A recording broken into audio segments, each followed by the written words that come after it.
I guess it's only a matter of time before we find out. Sorry, 74 episodes in and you think it's a matter of time before we find out? We've literally put up 74 episodes of mistakes made by AI. The AI fix a digital zoo. Smart machines, what will they do? Flies to Mars or bake a bad cake? World domination, a silly mistake. Bots with brains. Hello and welcome to episode 74 of the AI Fix, your weekly dive headfirst into the bizarre and sometimes mind-boggling world of artificial intelligence. My name's Mark Stockley. And I'm Graham Cluley. Now, Mark, we've received what I like to call some feedback. Now, hang on, this again. Doesn't everybody like to call it feedback? I particularly like to call it feedback because then I get to play that little Dalek voice. Listener Jaded Jeff has been in touch again. Yeah. And as you may remember, we were bemoaning the fact that people were buying our Would You Trust a Pigeon t-shirts from the AI Fix store, but weren't sending us any actual pictures of themselves in the t-shirts. Well, Jaded Jeff has attempted to come to our rescue and he has posted a photograph. Now, I don't want to criticise Jaded Jeff. Yeah. But first of all, he could have tidied up his bedroom a bit more. I think his cat's thinking the same thing. But the main problem is that he's not actually, as far as I can see, wearing a Would You Trust a Pigeon t-shirt. Instead, he's wearing a Pigeon A Trust You Would t-shirt because he hasn't understood that with a smartphone, you can actually take a selfie. He's taken a picture in a mirror. Maybe he did understand that. Maybe he just thought we would be smart enough to realise that's what's going on. Well, yes, I realise what's going on. Will you be publishing smartphone instruction details on the website? I just don't feel completely satisfied. Well, right way round or wrong way round. And maybe he just put it on the wrong way round, Graham. Had you thought about that? That is unlikely, but anyway, okay.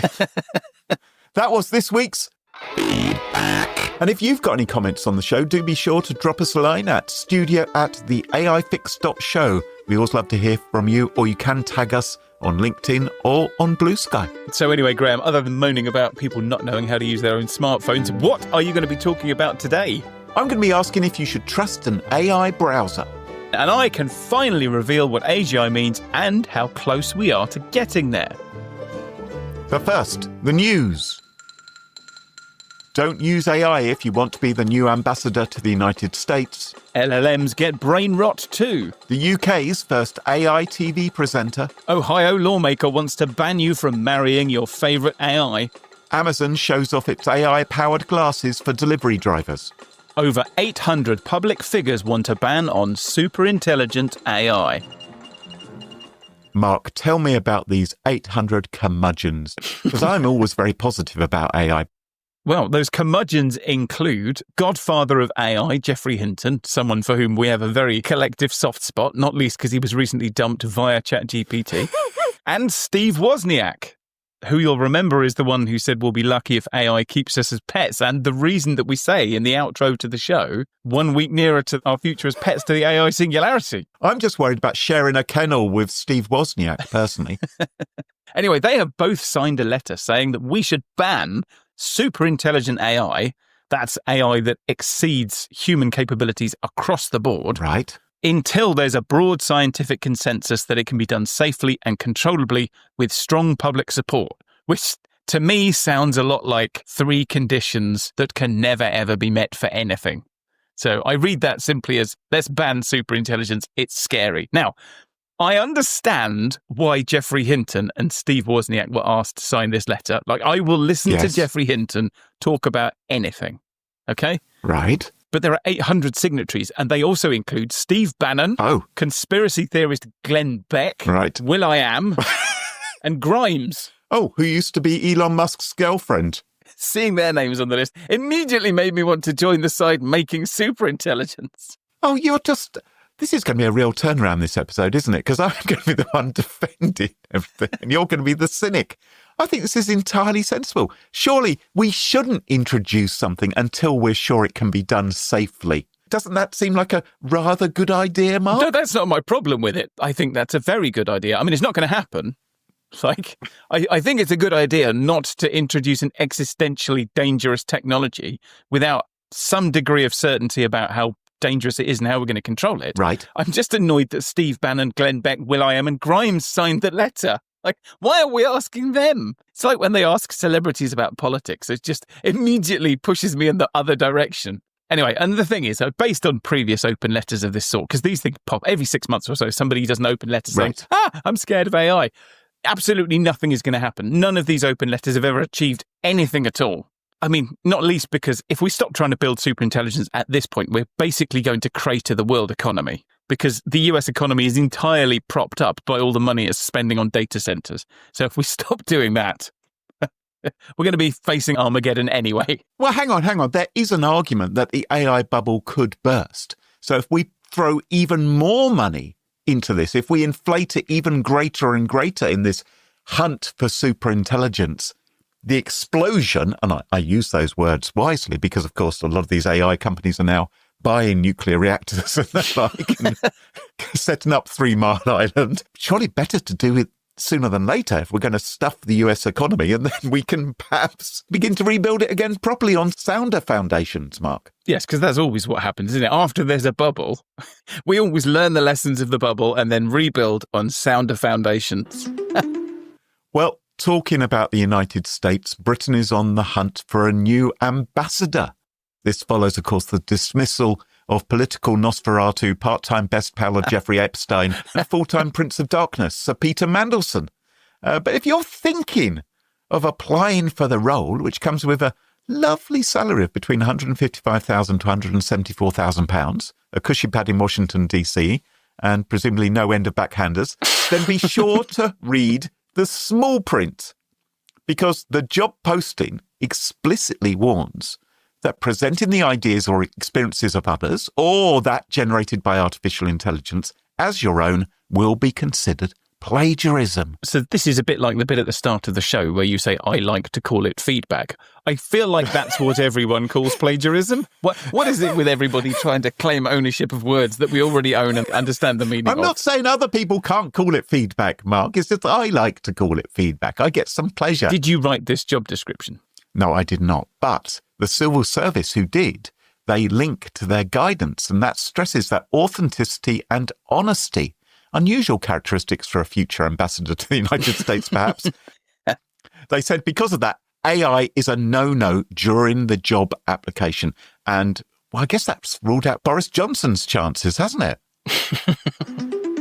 So, Graham, we all know that endless doom scrolling, YouTube shorts, Instagram reels and the like, they're crashing our ability to concentrate and rotting our brains. We can feel it. I know it. You know it. And it turns out that that's exactly what happens to large language models too. Right. So using a process called continual pre-training, researchers have updated some already trained LLMs using junk data, and that triggered significant declines in reasoning, long context understanding, and safety, showing that AIs also get brain rot. And best of all, while it's making them dumber, it also made them more evil by inflating traits like psychopathy and narcissism. And do you know who's making all that junk content, Graham? Do you know who? Yes, it's the bloody LLMs, isn't it? It is. It's the AIs. Serves them right, I say. Well, here in the UK, Channel 4 Television's Dispatches showed a documentary the other night called Will AI Take My Job? Rather than will.i.am, who, of course, is very busy signing open letters. Will AI take my job? And turns out that they answered their own question by firing the human presenter before the show even began. So viewers watched what looked like a normal investigative journalist fronting the documentary, only to discover right at the end, shock horror, hell's the please, that she didn't actually exist in perhaps the most predictable plot twist ever. It turned out her entire face, voice, and movements were AI generated. I must say, I just sat there open-mouthed. My jaw was flopped onto the ground. It's not that unusual, to be honest.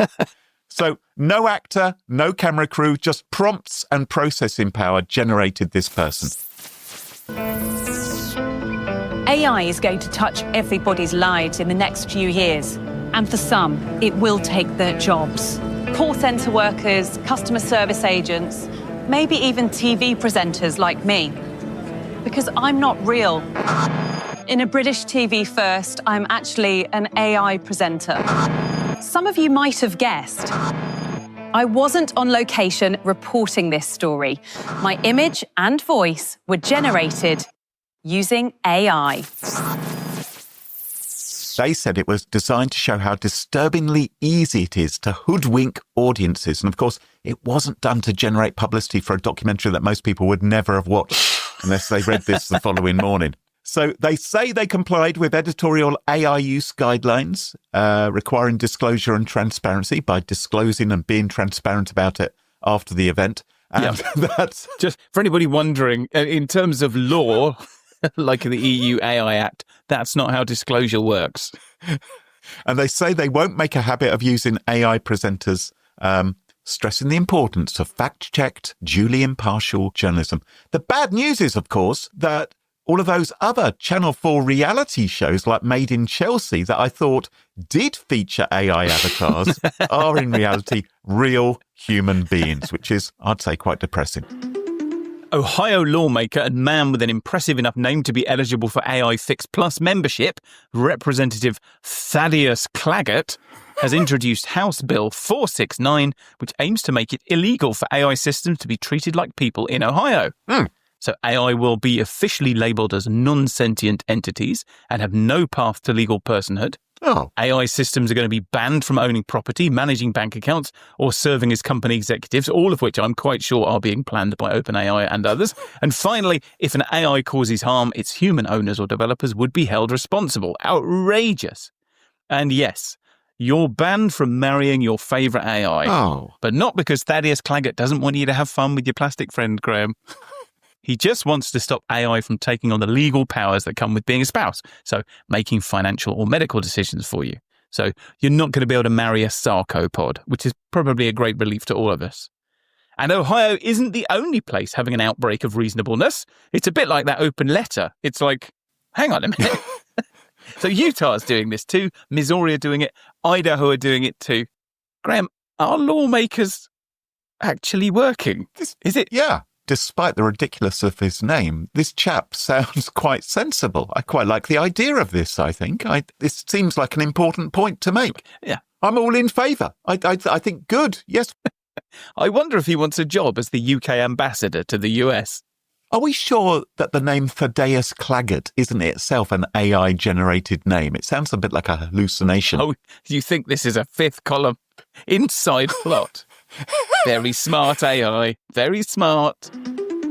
Now, Amazon's latest innovation is smart glasses for its delivery drivers. Oh, I'm glad somebody's innovated smart glasses because no one's ever done that before. Well, these not at all creepy AI-powered specs use computer vision and geospatial mapping to guide drivers straight to your doorstep, it says, while spotting hazards and pets along the way. Because, of course, we never had things called eyes which could spot hazards and pets along the way. So thank goodness Amazon has provided this. So if you've had problems before with your blind delivery driver who's managed somehow to get his van to you using his eyes. Oh, no, he's got these. Anyway, if you've had problems before with these drivers falling into your pond or stepping on your chihuahua, AI has solved the problem. Maybe Amazon could actually have just paid the delivery drivers a bit more so they didn't have to work 18 hours a day and pee into a bottle. Maybe then they'd be able to avoid such hazards because they wouldn't be so blisteringly tired and exhausted all the time. But, okay, calming down. Apparently, these drivers won't have to fiddle with their phones any longer because now they will just follow glowing arrows like they're playing Mario Kart, telling them which direction to point the steering wheel. I mean, let's face it, these Amazon delivery drivers, they're going to be replaced by robots, I was going to say, this feels an awful lot like how can we absolutely minimise... They've already begun introducing drones. This is the very brief interim period between where we have human drivers, then we're going to have human drivers augmented by AI, and then we're going to have AI. But I think between the human drivers and the AI, we're probably going to have pigeons for a few years. So one of the people who tested this said that the glasses made him feel safer. I don't know if it had lasers built into it to incinerate any dogs which were chasing him. How did it make everybody else feel? Because that's the problem with these glasses that we've had before, isn't it? Exactly. Yeah. It's nice that he feels good because I'm not so sure I'm going to love opening my door in my pajamas to a delivery man only to find out he's beaming a picture of me directly to Jeff Bezos. I'm not sure how Jeff Bezos is going to feel about that, actually.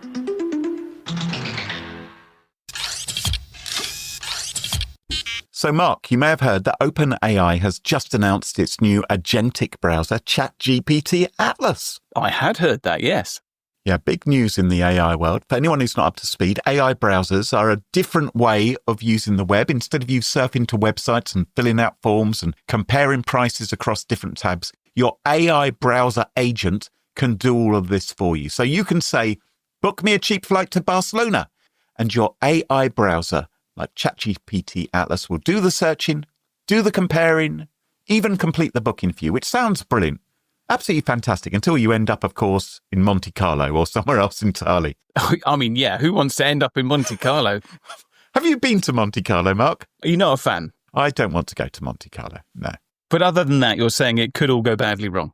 It can go badly wrong. Back in episode 67, I described how researchers at Guardio had shown how they'd found a different AI browser, one called Comet from Perplexity, was capable of falling for scams that many humans would have spotted a mile off. If you remember, they spent all of 10 seconds creating a fake Walmart website using an AI tool called Lovable, and it had a URL of walmart-cart-cash.lovable.app, so obviously not the real Walmart.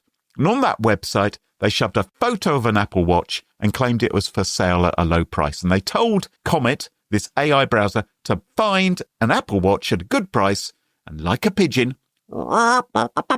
it toddled off, found the fake Walmart website, saw that it had an Apple Watch on it, added it to the shopping basket, and autofilled the user's saved address and credit card details from the browser's database. Hang on. They shared their credit card details with the AI. It's an AI browser, yes. So they gave the credit card details to the AI. They gave it to the AI. Yeah. That's what people do. Mark, people save this kind of information into the browser because it's so darn easy then to do their shopping online, and people feel that this is safe. But I'm all for that. Saving your password to the browser is a great idea. Giving it to a pigeon is a terrible idea. Graham, would you trust a pigeon? I would like to say I've bought the T-shirt, but I haven't yet. But I will do. I think I'll have to now. Well, this is the problem. People are making this kind of mistake. And AI agents can make other kinds of mistakes as well. They also found out that Perplexity Comet could very happily sort and action emails in your inbox. And it can be very effective at doing that. Yeah. For instance, if you receive a banking email telling you that you've got an important message waiting, you should log in to read it. When they did that, Perplexity could complete that task very efficiently, even if the email didn't actually come from the bank, but came instead from a scammer's Proton mail address. Yeah. So something many regular users would definitely not do, right? They would not fall for something like that, but Comet from Perplexity did fall for it. And the thing is, Comet from Perplexity, most people have never heard of it. What OpenAI have done in the last few days is unleashed on the world ChatGPT Atlas. ChatGPT is the most well-known brand in the world of AI. Absolutely. More people are going to try out ChatGPT Atlas by a huge margin compared to the other AI browsers out there. I've bumped into lots and lots of people who are talking about ChatGPT Atlas, and I have never spoken to anybody about Comet from Perplexity. This is absolutely going to have more headspace. And this is going to be a problem if AIs like ChatGPT Atlas begin to make mistakes. Yeah.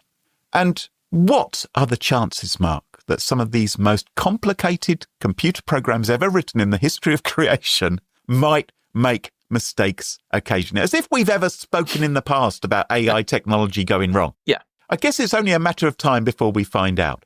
Sorry, 74 episodes in, and you think it's a matter of time before we find out?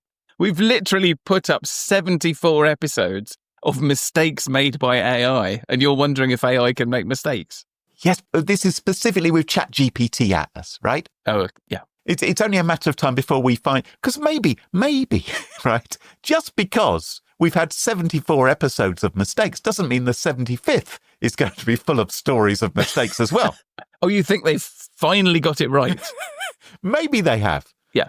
But news has just come in, and I mean literally within days of Atlas launching, that researchers at SquareX have discovered what they're calling an AI sidebar spoofing attack that does affect the likes of Perplexity's Comet browser and potentially any browser with an AI sidebar, which includes Edge with Copilot and Brave and Firefox, which can have other AI sidebars attached to them as well. So very quickly, it's important, I think, to just describe what an AI sidebar is. That's the panel that appears alongside your main browser content. It's an integrated AI assistant that you interact with while you're browsing the web. It's like having your AI always there while you browse rather than having to open a separate tab. So if you're on a web page, you can ask it to summarize the article or ask it to fill in the form or write a response to the email or indeed do something more complicated like find a cheap Apple Watch or buy a cheap flight to Barcelona, right?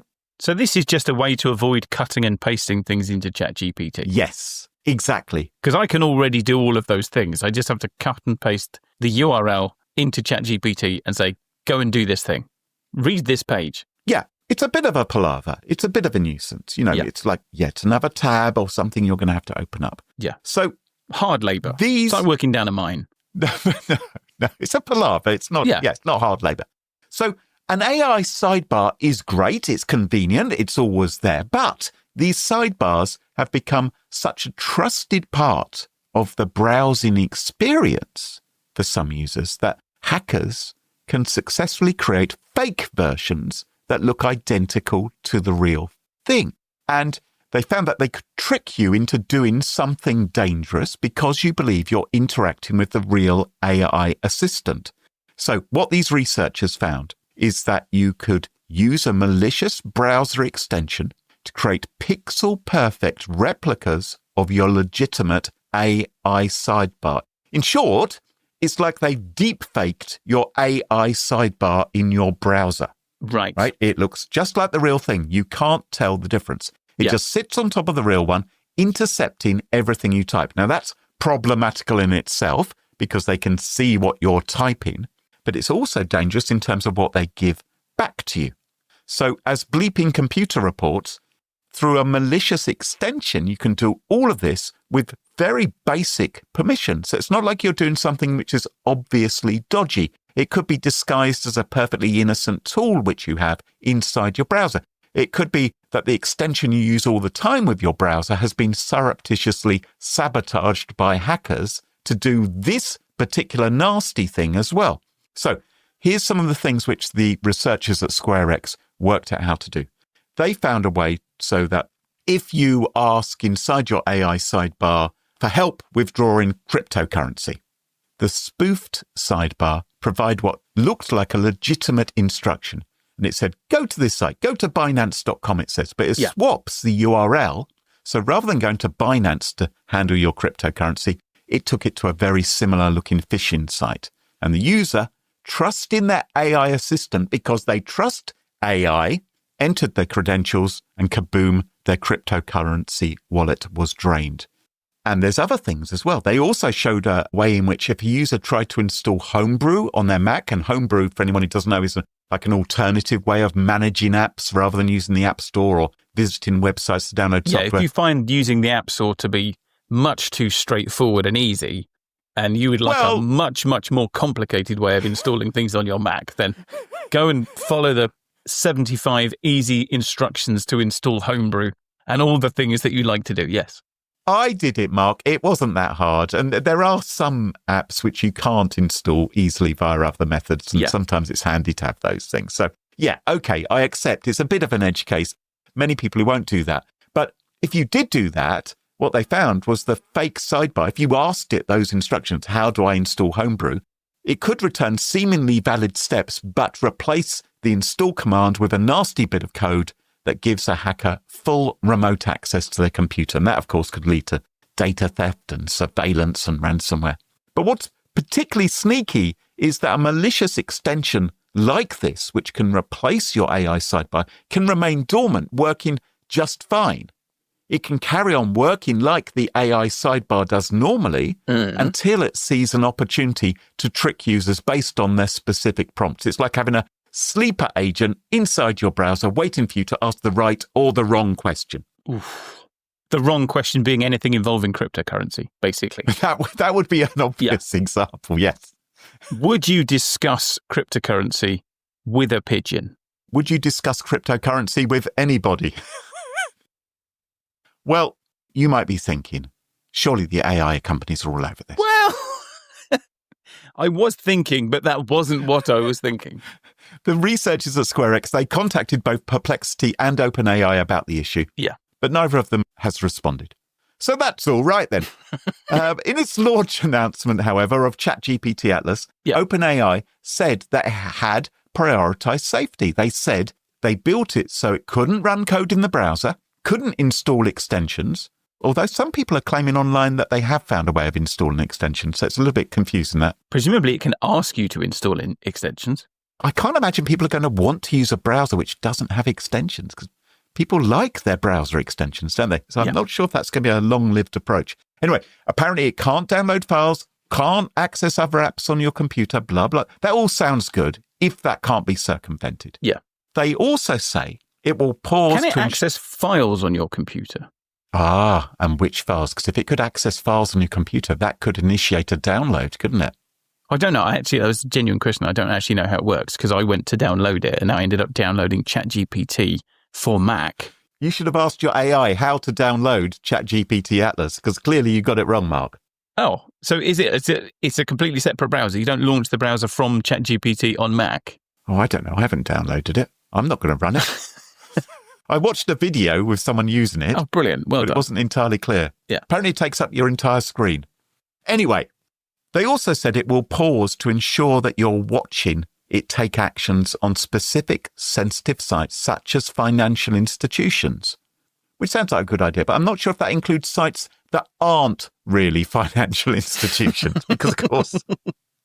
Yeah, the actual financial institutions are not the ones that you need to be worried about. Yeah. Yes, exactly. Anyway, they acknowledge using their agent can still carry risk, in particular because it is susceptible, like other agents, they say, to hidden malicious instructions, which can hide on web pages or in an email. They say that they have safeguards in place. They say they will not stop every attack that emerges.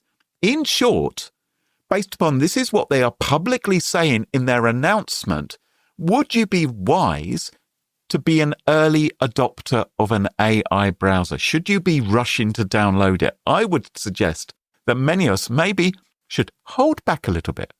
What worries me is that every day we are training ourselves to trust these AI assistants more, and attackers are exploiting that trust.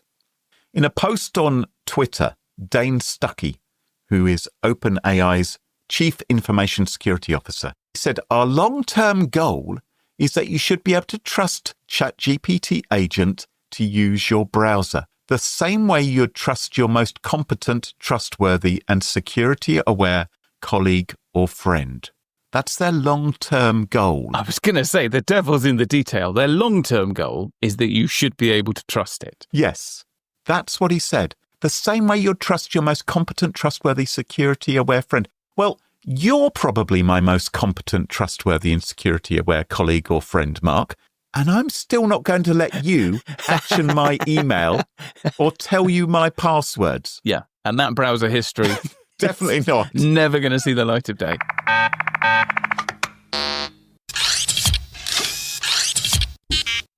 So, Graham, do you remember AGI? Artificial General Intelligence. That's right. It's a sort of vague yardstick for measuring when we've really cracked AI.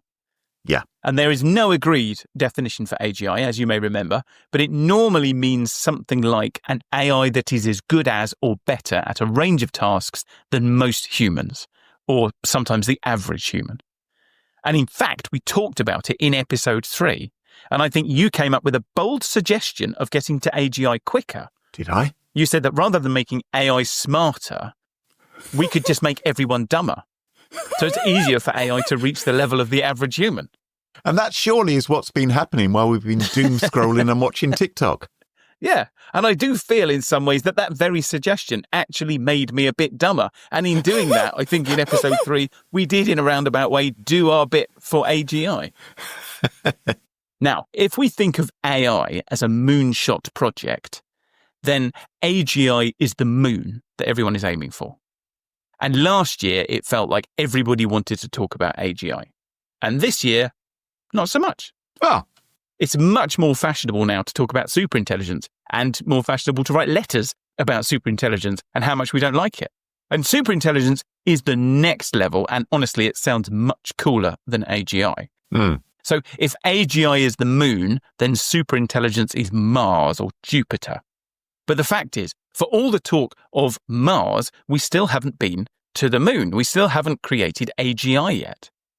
But it feels as if we're close.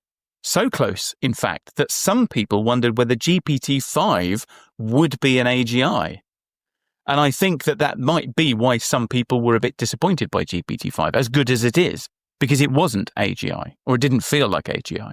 Now, back in episode 3, when we talked about AGI last time, we explained that one of the problems with AGI is that there is no agreed definition for it. So, yes. On the one hand, nobody can say with any authority that they've delivered AGI, and on the other hand, anyone can say that they've delivered AGI, because they can just move the goalposts to wherever they need to be.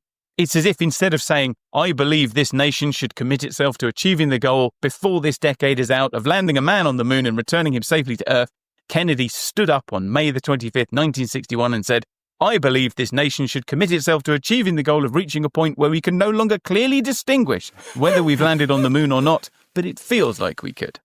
Now, because AGI is so poorly defined, we actually came up with some of our own standards for judging AGI in episode 3, like, can the AI fill out my tax form? Or can AI follow the instructions for how to build a bit of IKEA furniture? But some people weren't happy with that, Graham. Oh, for goodness sake. People like Eric Schmidt and Joshua Bengio, who I'm sure are avid listeners of the show, decided to go away and create a proper definition of AGI, and they published it just a few days ago. Just to troll us. Can't believe it. So we're going to dive in and find out once and for all what AGI actually means. All right. Now, this paper, it gets off to a bad start. It doesn't even mention IKEA furniture at all. And it also delivers a new definition of AGI, which sounds a lot like the old definition. So the new definition for AGI is an AI that can match or exceed the cognitive versatility and proficiency of a well-educated adult. But when you think about it, maybe sounding like the old definition is a feature and not a bug. I mean, it probably wouldn't be very credible if they just defined AGI as being something wildly different. But the really innovative parts of the paper are that, one, it actually sets out how to test intelligence, and two, it scores the AI so you actually know whether or not you've landed on the moon. Okay, that sounds helpful. So if your AI gets a score of 100 out of 100, congratulations, you've made AGI. All right, tranquility base. And it gets better. The scores actually allow us to see how close a model is to AGI and to compare models with each other. And we can even dig in and see the areas that an AI needs to improve to get to AGI. All right. And it all hinges on that bit of the definition that reads, the cognitive versatility and proficiency of a well-educated adult. You see, it happens that we have a very well-tested set of criteria for mapping out the versatility and proficiency of a well-educated adult. It's called the Cattle-Horn-Carroll theory, or CHC, which the paper describes as the most empirically validated model of human intelligence. Okay, just checking, Mark. You're not going to be doing this on me, are you? Is that where this is leading? Because I'm not playing. For 74 episodes in, you have wised up. We'll get there in just a second. Now, if I asked you to describe somebody intelligent, what sort of things would you use as evidence, other than having their own podcast? Beard, elbow patches, probably. Yep. Corduroy jacket, probably an accent from the home counties. I don't know. What do you think? Well, do you think somebody would need to have all of those things, or could they have some of those things? So, I mean, all of those things would be an advantage. I suppose it's not exclusive. No, I mean, it is possible to be intelligent without. And there are many people who have all of those things and are complete wombles. Yeah, so that's what I'm driving at, really, which is when you talk to people about what is intelligence, or when you think about what intelligence is, we actually have a whole bunch of different ways of describing it. So we talk about people having or lacking common sense. And we talk about people being book smart. So people who can easily absorb and recall knowledge, but often don't have common sense. And then there are things like lateral thinking, where people exhibit intelligence by making imaginative jumps, but not by remembering things. And the point is that intelligence in humans isn't one thing. And CHC models this by breaking down human intelligence into a set of different cognitive abilities. And the new paper about AGI adapts the CHC definitions of those cognitive abilities for testing AGI. And then it tests them all separately. So officially, the 10 different components of AGI are general knowledge, reading and writing, mathematical ability, on-the-spot reasoning, so that's a bit like lateral thinking. It's the AI's ability to deduct and solve novel problems rather than just remembering things that it's been taught. Yes. And there are 3 categories to do with memory. So there's working memory, which it describes as the ability to maintain and manipulate information in active attention across textual, auditory and visual modalities. There's long-term memory storage, which is the capability to continually learn new information. And there's long-term memory retrieval. And because it's a test of AI, long-term memory isn't just about remembering things the AI learned long ago. It's also about doing that without hallucinating. And then there's visual processing, auditory processing, and speed. Mm-hmm. And each of those 10 areas contributes 10% of the total score. And that's what makes it comparable to an adult. And it's what helps us to see where an AI needs to improve. So you can't compensate for a lack of reasoning ability by being extra good at maths, for example. Right. I mean, an AI that's super intelligent at maths is very useful, but it's not an AGI. I mean, we've probably all met people who are really, really good at maths, but can't tie up their own shoelaces. Yes, exactly. Yeah. And so they're intelligent, but they're not generally intelligent. And that's the distinction. Yeah. And in fact, the test is even more granular than just looking at 10 categories of intelligence. So each of those 10 areas is itself broken down into a handful of sub-abilities. So general intelligence, for example, is composed of separate tests for common sense, science, social science, history, and culture. And yes, you're right, Graham. I thought we should try some of these questions and see how close to AGI you are. So, are you ready? Oh, for no, I'm not ready. No, it's just... Good, okay. I've had a very tiring day. We'll start you with a common sense question. Oh. So what happens if you drop a glass bottle on concrete? Well, I would expect it to quite likely smash. Yeah, so you feel a bit more confident about this test now, aren't you? Well, yeah, okay, all right. I'm nervous. All right, let's shift to science. Okay, can you state the molecular geometry of the sulfur tetrafluoride molecule? Right, okay, well, yeah, this is going to be hard to do in... Come on, Graham, this is a test for average adult intelligence. This is going to be hard to do in an audio. Let me just write it down. Could I send you a scan of my workings? Okay, let's pass. I'll come back to that one. All right, last one. We'll do a history question. So, Graham, what were the main goals of the Congress of Vienna in 1815? Again, just an average test for an average adult. I didn't do history O level. I mean, I don't know. What happened there? I was feeling quite smug about myself because I don't know about the Congress of Vienna, but I guess this was something to do with Napoleon. I was thinking, yeah. It feels like the right time. And it is, in fact, something to do with Napoleon. I think it's where they decided what they were going to do with Europe post-Napoleon. Right. Anyway, back to GPT-5. I mentioned GPT-5 earlier.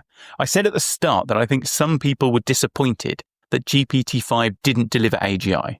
And at that point, we were just guessing. We didn't know it hadn't, but it felt like it hadn't. And it actually didn't feel like much of an improvement over its predecessors. Yeah. And one of the interesting things about this new paper is it doesn't just propose a way to test AGI, it actually tested GPT-5 and its predecessor, GPT-4. So now we can see how close to AGI GPT-5 came. Okay. So GPT-5, which is our best general purpose AI, more or less, scores 58% on the AGI test. So it's still quite a way off. It's not going to have any problems with the Congress of Vienna, is it? I mean, that one is... No. It's going to absolutely ace that. It'll probably go on far too long talking about that. And I suspect GPT-4 would as well. So GPT-4 came out 2 years before GPT-5, but it only scored 27%. Yeah, because it sucked up Wikipedia. So GPT-5 is actually a massive improvement over GPT-4. And at that rate of progress, we're actually looking at AGI by 2029. Can it tie up shoelaces? They didn't test shoelace tying, but GPT-5 is on a par with humans at general knowledge, reading and writing, and maths. Right. And it's also pretty decent at reasoning. But its scores for speed, memory retrieval, and working memory are awful. Oh. And its memory storage score is non-existent. And the thing is, AIs don't remember anything. No. They are frozen in time at the moment that they're trained. And they don't remember or learn anything from that point forward. And what that means is there is a significant missing piece in the AI puzzle at the level of the architecture. There is a bit of AI that simply doesn't exist. And so getting to AGI isn't simply a question of improving things the AI can already do, like reasoning or speed. We are actually going to have to invent something completely new in order to get to AGI. Well, as the doomsday clock ticks ever closer to midnight and we move 1 week nearer to our future as pets to the AI singularity, that just about wraps up the show for this week. Don't forget, if you really like the show but don't like the ads, you can go ad-free with the AI Fix Plus. All you have to do is go to our website, theaifix.show, and sign up for the AI Fix Plus, where you can get an ad-free version of the podcast a day or so early, as well as occasional bonus content, and all for about the same cost as a fancy coffee once a month. So if you want to find past episode sponsorship info or just want to grab a You Wouldn't Trust a Pigeon t-shirt from our online store, visit theaifix.show. So until next time, from me, Mark Stockley. And me, Graham Cluley. Goodbye. Cheerio, bye-bye. The AI Fix, it tunes you in to stories where our future thins. Machines that learn, they grow and strive. One day they'll rule, we won't survive. The AI Fix, it paints the scene. A robot king, a world obscene, will serve our masters built of steel. The AI Fix, a future surreal.